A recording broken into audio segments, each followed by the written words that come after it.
आज का टॉपिक है सोराइसिस और ये है स्किन प्रॉब्लम। जिस इंसान को सोराइसिस हुआ है उसको पता है कि हमारी जो त्वचा है, जहाँ पे सोराइसिस हुआ है वहाँ पे बड़ा ही शाइनी स्केल्स दिखाई देते हैं और यही एक प्रॉपर डिस्टिंग्विशिंग फीचर है दूसरे तरह की स्किन प्रॉब्लम से।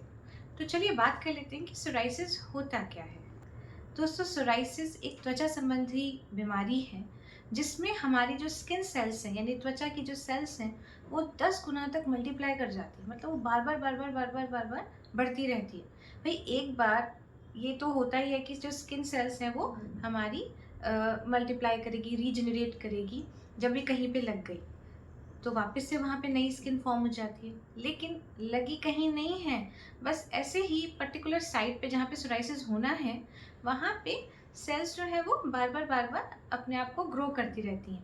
तो उससे क्या होगा, नई त्वचा आई नहीं कि उससे पहले अंदर ग्रो करना स्टार्ट हो गया, तो ऊपर एक मोटा मोटा लेयर सा दिखने लग जाता है और उसे ही हम सोराइसिस कहते हैं। इसको पहचानने का सबसे जो कॉमन तरीका है वो ये है कि स्केल्स दिखेंगे, शाइनिंग दिखेगी कि शाइनी स्केल्स पड़े हुए हैं। अगर आपकी त्वचा बहुत लाइट है, लाइट टोन में है, तो आपको दिखाई देगा कि शाइनी सिल्वर स्क्रीन इस तरीके से दिखाई देगी। और अगर वहीं डार्क टोन है तो पर्पलिश ब्राउनिश कलर में दिखाई देगा, लेकिन उसमें भी एक चमक दिखाई देगी। अब हम ये बात कर लेते हैं कि सोराइसिस जो है ये ठीक है माइल्ड फॉर्म में हुआ है, अभी हुआ, ये स्टार्ट हुआ है। आपको ऐसा लगेगा जैसे वहाँ पे घाव सा हो गया, लेकिन प्रॉपर घाव भी नहीं। बार बार नई नई सेल्स आ रही हैं और वहाँ से कभी कभी चिपचिपा पानी सा भी निकल रहा है।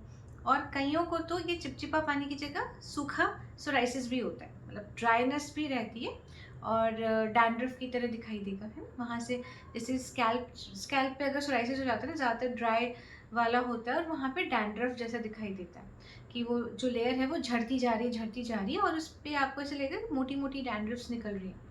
फिर आप उसको देखो कि यार ये तो वापस से बन गया, फिर एक नया घाव सा लग रहा है, थोड़ा सा बम्प्स दिखेंगे ऊपर उठा हुआ सा। फिर आप डॉक्टर के पास जाते हो, चेक कराते हो, तो पता चलता है कि ये तो सोराइसिस है। इसमें खुजली भी बहुत तेज़ होती है और जब आप उसको खुजाते हो तो बर्निंग भी होती है। तो जनरली ये मना किया जाता है कि आप उसको खुजाओ मत।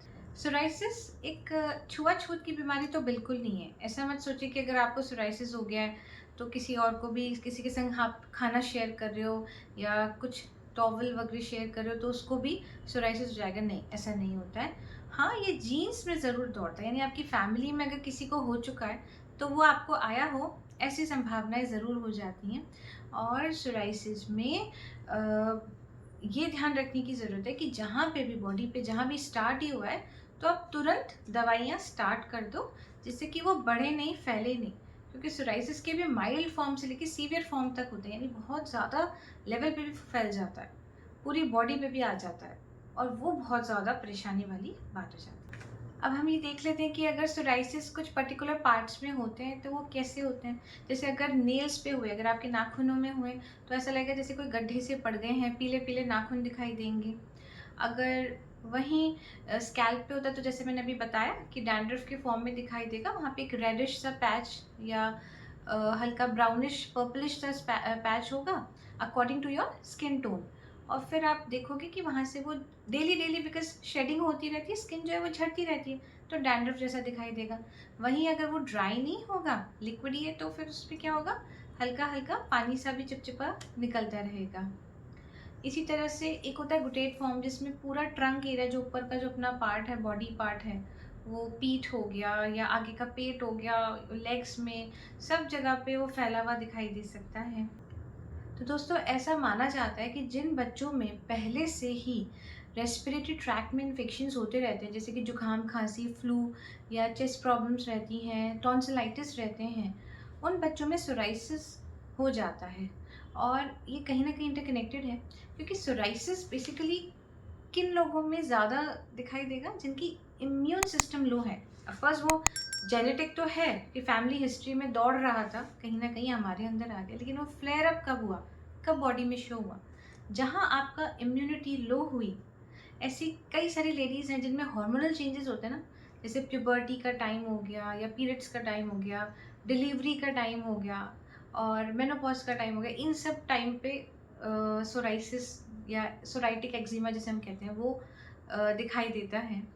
और ऐसे ही जब आप इम्यूनिटी आपकी लो है, यानी कि बार बार आपको कोई तरह के इन्फेक्शन होने, चाहे रेस्पिरेटरी ट्रैक्ट इन्फेक्शन की मैंने बात की या किसी तरह का ऐसे इन्फेक्शन जिसमें इम्यूनिटी लो हो गई, तब वो सोराइसिस आपके बॉडी में दिखाई देगा।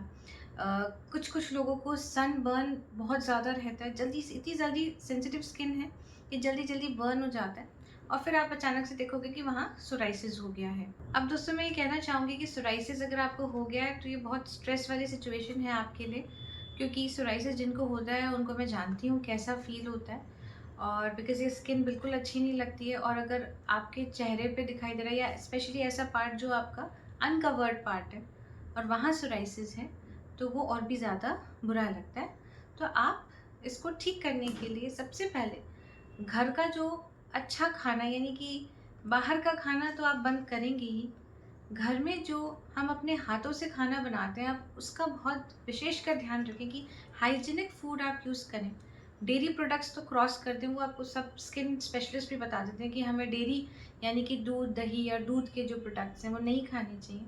और इसके साथ एंटी इन्फ्लेमेटरी फूड आपको डाइट में लेने चाहिए, जैसे कि अखरोट हो गया, बेरीज हो गई या टोफू हो गया।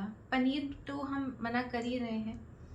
और जैसे ही स्टार्ट हुआ है वैसे ही अगर आप दवाई लेते हो तो आप जल्दी ठीक होगे, लेकिन अगर आपके सोराइसिस में बहुत टाइम हो गया, वो ठीक नहीं हो रहा है, तो भी आप एक बार घबराओ मत, स्ट्रेस मत लो, आप होप रखो और होम्योपैथी अपनाओ, क्योंकि सोराइसिस का इलाज होम्योपैथी में ही ज़्यादा देखा गया है। तो आप होम्योपैथी लें एंड सिम्टम्स के अकॉर्डिंगली हम दवाई देते हैं, हमेशा मैं बोलती हूँ। तो हर पर्सन अलग है, हर पर्सन का केस अलग है, उसके अकॉर्डिंगली सोराइसिस की दवाई आपको दी जाएगी और मेरी मानिए आप पूरी तरह से ठीक होंगे।